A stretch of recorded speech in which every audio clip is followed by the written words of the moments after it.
stretches itself out into a long and dreadful oblivion. My eyes keep glancing at the clock, but the clock never seems to change. The air in the room is dead and stale, and the people that I work with seem like creepy robotic zombies.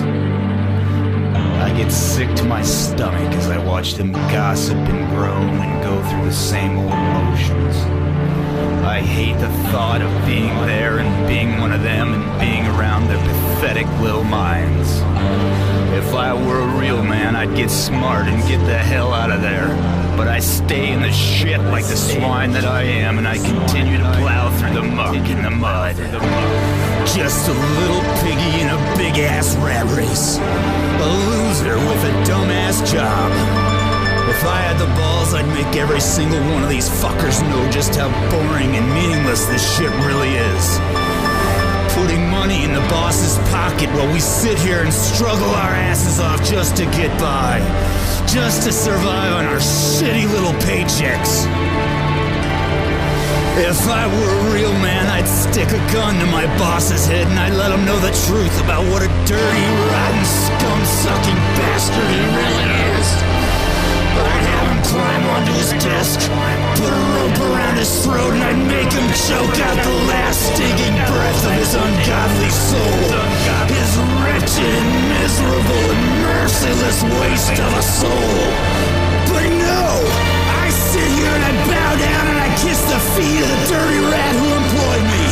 I stay and I choke the life out of my own soul just to give that fat, greedy man a home. Just to pay his fucking bills, his mortgage, his car, his vacations, and his ugly, godforsaken tramp of a wife.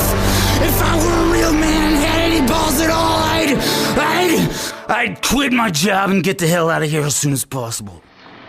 You know, there's something I hear a lot, and I see it in people writing articles and people who are, you know, pretty free thinkers, but they like to say they're taking away our rights.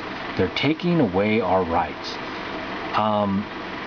That doesn't make any sense, because there's no man, no group of men, no institution, no corporation, no entity, nothing in this world that can take away your rights. Your rights are granted to you by God. They are unalienable, unalienable. No one can put a lien on them. They're part of you. They're part of your essence. They're part of the very animating force of who you are. Those are your rights. They define you. But what would be better to say, because this creates that backwards, upside down, inverted mindset that everybody has. What we have is governing bodies, groups of people, tyrannical, barbaric men, barbaric governments that do not respect your rights. This is barbarianism. It does not respect national sovereignty and does not respect individual sovereignty. And a lot of their legislation, you'll see, actually identifies you as an animal. And as an animal, you know, you would not have sovereignty or the rights of God or the gifts of God. They consider you to be very limited. Actually, the truth is they made you limited by running you through this system, and then they claim they can do these things because you're so limited. They beat you down and then claim they can do what they want because you've been beat down. They're extremely diabolical. But no one can take away your rights. Only you can waiver them. But what we have is a total disrespect, a total barbaric system that is based on no civility at all. You want to destroy a civilization? Remove civility. You will move into barbarianism, and conflict will go crazy and destroy that civilization. That's what we have. This is a dismantling, a deindustrialization, a destruction of this country. They are building something, and it's big. It's very big, but it requires the destruction of America and anything that has independence and sovereignty. And they need the power centers of the world. They need the wealth, the resources of the world. Ultimately, that's what these families are doing. The 13 families, a lot of people say, well, they're the bankers. They own the money. It's never been about money. Money is simply an instrument, a tool, a medium of exchange. It is a way to hijack the currency, the life force, put themselves between you and what you have a right to, and put themselves between you and hijack all energy from the world. Anyway, I just wanted to get into the rights. Yeah, I hear, Alex Jones is great. I listen to his radio show, but he talks about they're taking away our rights. No, they can't take away rights, Alex. They can only disrespect. They can refuse to recognize our rights. We must stand up and say, no, we're spiritual. We have the same rights as you. You are not our gods. You are not our masters. You're simple, tyrannical, barbaric men who have been corrupted by consuming way too much power. You've destroyed your souls. You have no life force within, so you must consume and consume and consume. We must fix, they are the problem, not us. And, our rights are of God, from God. They're part of who you are. They're the very essence of who you are. They cannot be taken away from you. This is why you become so conflicted and so mad and so upset, the more they pick away at you. It's who you are. The very animating force of who you are is what they're after. All right. God bless. A modern form of slavery. And it's wrong. But I was ready to have them force their way on, even though my children were there. Because my children have no future if we don't defeat this now. And I watched car after car with the drug dog going in it and just violating people, families in their cars, their kids learned how to be slaves.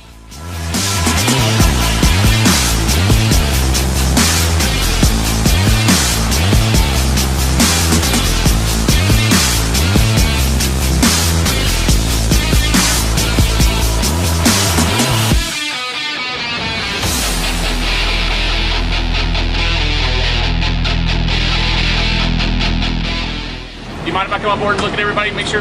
Oh, no, it's a violation of the Fourth Amendment, but go ahead.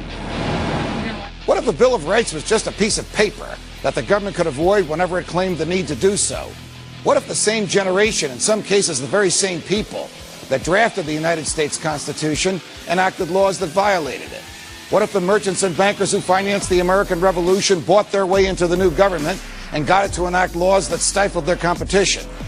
What if the Civil War that was fought in the name of freedom actually advanced the cause of tyranny? Well, you're absolutely right, Judge. What we have to look at is the president is the chief executive officer of this corporation called the United States of America. Look, You're violating my Fourth Amendment. Oh, I'm not. I'm standing outside the vehicle. Yeah. I just need to see everybody, make sure they're U.S. citizens. Yeah. That's what we do. United States citizen, ma'am? Of course I am. United States citizen? Yes. Where are the other people on board? My children. All United States citizens? Yep. How old are they?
The doctrine of natural rights was most prominently laid out by Thomas Jefferson in the Declaration of Independence right at the beginning of the document. We hold these truths to be self-evident, he wrote, that all men are created equal and that they are endowed by their Creator with certain unalienable rights, that among these are life, liberty, and the pursuit of happiness.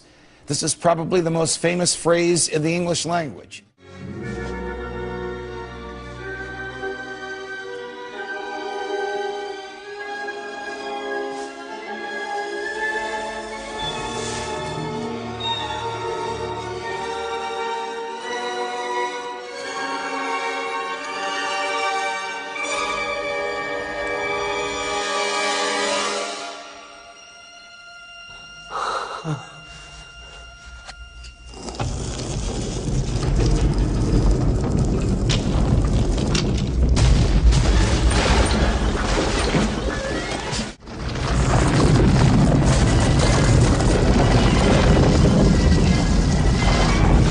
But the words that immediately follow may be the most important. Here's what it says. To secure these rights, governments are instituted among men, deriving their just powers from the consent of the governed. Okay, what is the consent of the governed?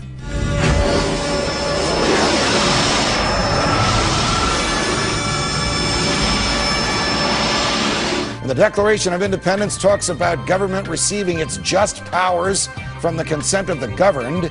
It is describing the process by which we transfer a portion of our natural rights to the government, the process by which we each give away some of our freedom, some of our individual sovereignty, and thus give to the government its authority to govern. What's important to note about this process is that according to the Declaration of Independence, it is supposed to be voluntary and consensual. That's why government can only wield those powers which the individual is at liberty to wield and to give to the government. Wait, I can be reasonable. That time is past. You don't need that. Wait. I'll tell you everything. Yes, I know you will. Lawful government only has the powers that we once had and we lawfully gave to the government. Just as slaves had the moral and legal right to leave those enslaving them, just as the states have the moral and legal right to leave a union that violates the Constitution that binds them, so too you have the moral right to live without a government when it breaks its own laws.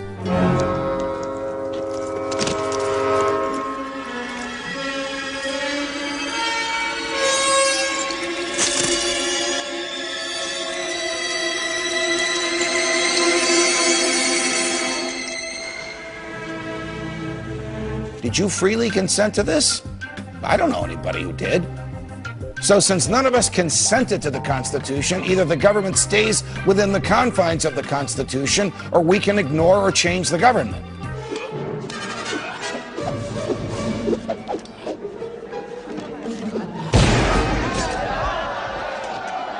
This view, called the consent of the governed, was widely and openly accepted by the framers. They gave us a constitution which defines limits and constrains the government.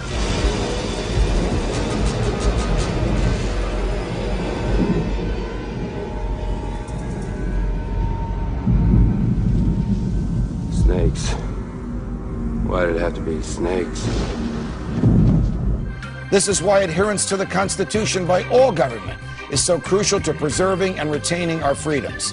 The Constitution formalizes the relationship between sovereign people and sovereign states and the federal government.